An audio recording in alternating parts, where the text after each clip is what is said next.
Hello viewers, আমি টিপু। মাইক্রোসফটের application software Microsoft Excel সম্পর্কে সবাই কম বেশি আমরা জেনে থাকবো।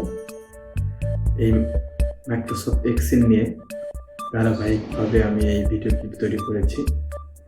প্রথম পর্বে আমি দেখাবো ভিউয়ার্স, আপনাদেরকে পরিচয় করে দেব যে কোন অপশন দিয়ে কী কাজ করতে হয়। তারপর দ্বিতীয় পর্বে আমরা আরও ডিটেলসে যাব। চলুন দেখা যাক এক্সেলের মৌলিক কী কী অপশনগুলো আছে।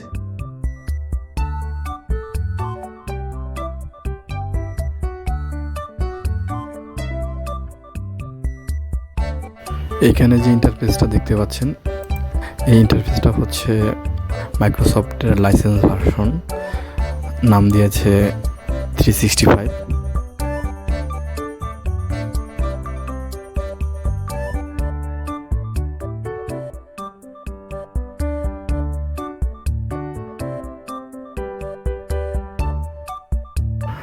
Home, file, insert, layout, formula, এই ফরম্যাটগুলো এই 365-এর ফরম্যাটটা ঠিক এইরকম আর কি। ডেটা, রিভিউ, এই অপশনগুলোর এক একটা সাব অপশনও আছে, হেল্প অপশন আছে।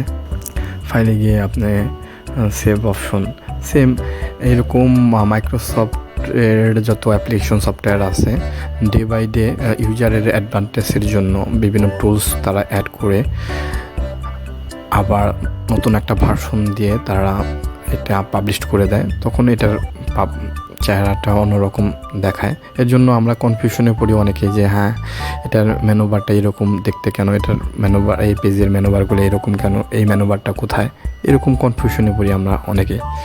আসলে এটা ভার্সনের উপরে ভ্যারি করে এরকম হয়, এটা ঘাবড়ানোর কিছু নাই। এবং যে অপশনগুলো আপনি এর আগে ভার্সনে কাজ করেছেন, সেই অপশনে যে কাজ করেছেন ঠিক এখানেও যে আপডেট ভার্সন আছে সেই অপশন দিয়ে সেই কাজই করতে পারবেন। নতুন কিছু অপশন তারা অ্যাড করে দেয় নতুন ভার্সনে।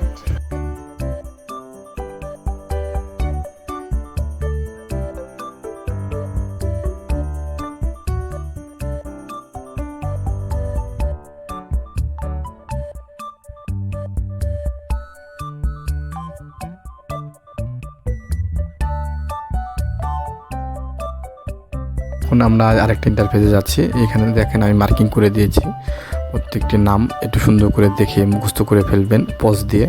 আবার আরেকটা আমি ভার্সনে যাচ্ছি, এখানেও দেখেন মার্কিং করে দিয়েছি কোনটার কী নাম, এটা সুন্দর করে মুখস্থ করে ফেলবেন।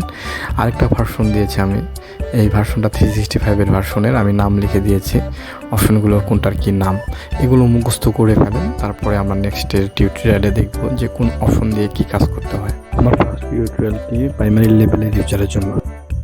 সবাই ভালো থাকবেন।